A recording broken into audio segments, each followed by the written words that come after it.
Bonjour mesdames et messieurs, vous qui nous suivez un peu partout, en RDC, à Goma, à Kisangani, à Bukavu, à Kinshasa, à Lubumbashi, mais vous nous suivez également à l'étranger comme au Canada, aux États-Unis, en Belgique. Vous nous suivez dans des pays voisins de la RDC, comme le Rwanda, le Burundi, l'Ouganda et dans d'autres coins du monde entier. Aujourd'hui, nous parlons de la conférence internationale sur les volcans de Virunga, une conférence qui a accueilli des experts volcanologues nationaux et internationaux.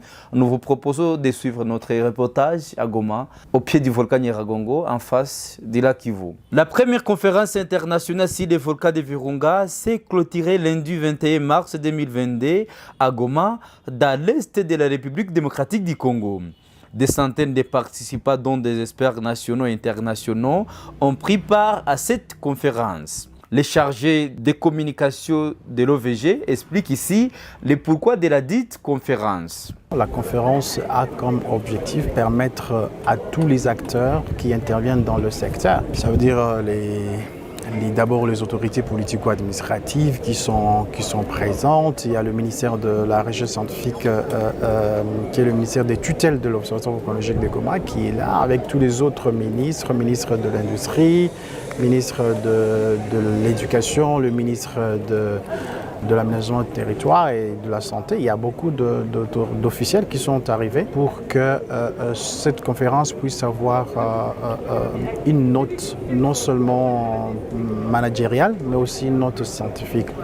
À part les officiels, il y a aussi les différents scientifiques venus du monde entier qui sont là, de l'Europe, des États-Unis, de l'Afrique. Et la conférence consiste à mettre en place un bon cadre de collaboration et de réflexion pour permettre à l'OVG d'être à mesure de donner à temps réel les informations nécessaires pouvant permettre non seulement à prédire une éruption, mais également à préparer la population à savoir comment se comporter si jamais les deux volcans Nyiragongo et Mangira entreraient en crise. Alors il y a deux aspects majeurs. Le premier aspect, c'est qu'il y a des recommandations qui vont être accouchées.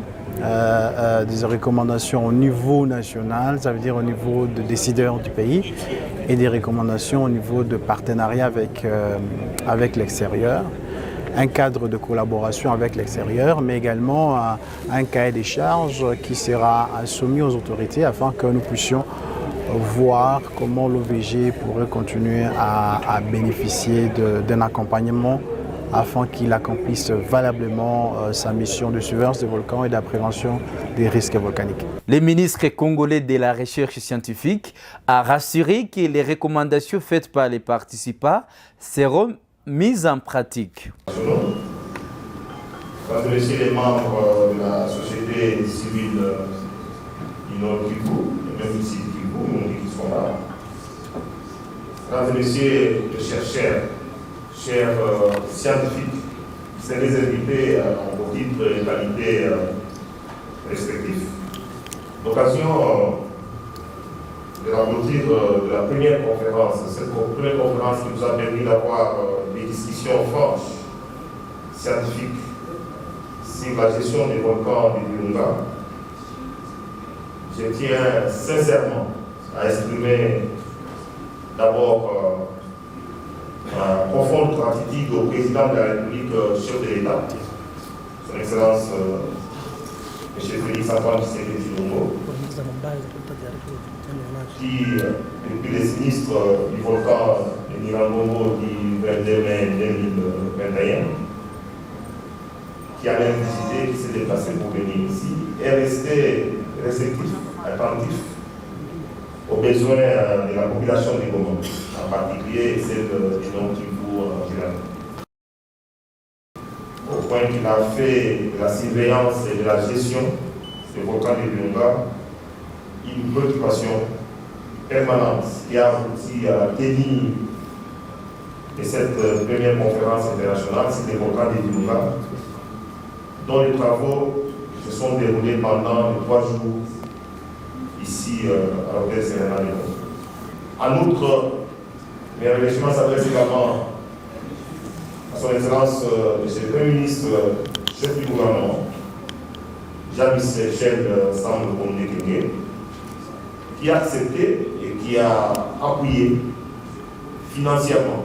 Le gouvernement congolais a pu donner financièrement toute localisation de ces assises riches en colère.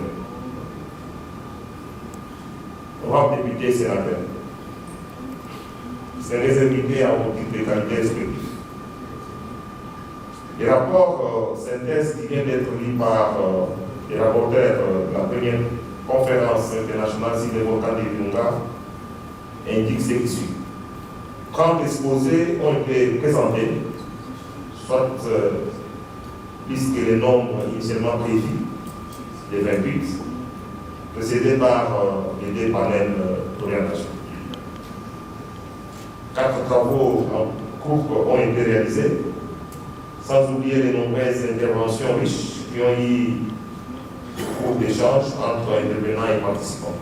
Ce qui me fait croire que les objectifs assignés à la première conférence internationale sur les volcans de Virunga ont été atteints, c'est puisqu'il s'agit notamment de questions importantes qui ont été soulevées par les conférenciers, notamment sur l'état dédié de la gestion des éruptions volcaniques dans la région de Virunga, de l'identification des méthodes et techniques les plus appropriées pour la surveillance des volcans de Virunga, la caractérisation des aléas, des risques et des impacts socio-environnementaux des éruptions volcaniques dans la région de Virunga, l'identification des pistes stratégiques pour une meilleure éducation, information et préparation des populations locales aux risques volcaniques. La détermination avec les partenaires techniques et financiers de la meilleure stratégie pour garantir une gestion efficiente de l'OBG. Et enfin, l'élaboration du plan stratégique quinquennal de l'OBG.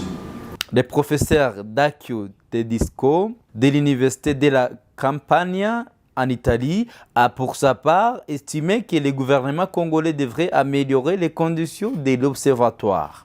Le message est toujours le même. Il faut travailler ensemble, il faut améliorer les conditions de l'observatoire, comme je crois les autorités congolaises se sont déjà exposées depuis un an, donc ils sont en train de travailler sur ce point.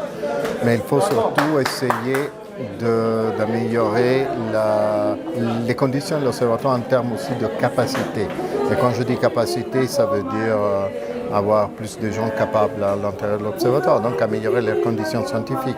Bon, d'abord, le Nyiragongo, c'est un volcan difficile, surtout quand il y a un lac de lave dedans.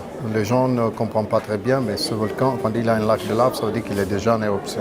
Donc il faut être un peu plus intelligent, plus smart, si vous voulez, comme on dit, du volcan. Ça veut dire avoir plus de gens qui travaillent sur le volcan, plus de partenaires étrangers et surtout travailler à 100% sur le volcan, c'est ça. Donc ne pas gâcher aucun paramètre. Il faut jouer aussi sur d'autres piliers importants. Tous les projets devraient avoir plusieurs piliers. Le premier, c'est d'améliorer les conditions de l'observatoire au niveau scientifique et technique. L'autre, c'est de travailler beaucoup sur l'éducation. Éducation, information, éducation d'abord, donc dans les écoles. On commence par les écoles pour que les enfants sachent exactement ce que c'est un volcan, comment se comporter, comment vivre avec un volcan. Et l'autre, par contre, c'est l'information, donner toujours une information simple et surtout la vérité. Mais il y en a beaucoup, hein. Les réseaux techniques présents sur le volcan sont assez étonnants quand même, ils sont très bien. L'important, c'est de savoir les utiliser à 100%, et ça, c'est la chose importante.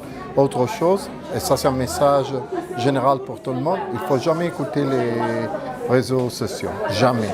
C'est des fausses alertes, surtout des informations souvent fausses, souvent même qui créent panique dans la ville et que les gens ont difficulté à comprendre. Il faut écouter seulement la voix de l'observatoire. C'est la seule information qu'il faut tenir compte. C'est tout. Il est clair que le volcan Nyiragongo est une menace réelle pour la population de Goma. Le gouvernement devrait allouer des fonds pour la surveillance du volcan Nyiragongo, estime le député national Safari Nganizi. Je voudrais féliciter le gouvernement qui a organisé cette première conférence internationale sur la gestion du volcan de Virunga. En fait, le volcan de Virunga, c'est une menace pour la population de Goma et environ. Nous avons participé à cette conférence que nous avons voulu, en tout cas, constructive, parce qu'en fait, il s'agissait d'échanger l'expérience avec d'autres chercheurs qui ont essayé de gérer les volcans.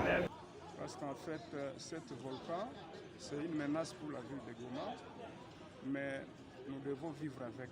Si le gouvernement a organisé cette conférence, ça signifie qu'il tient fortement à surveiller ce volcan.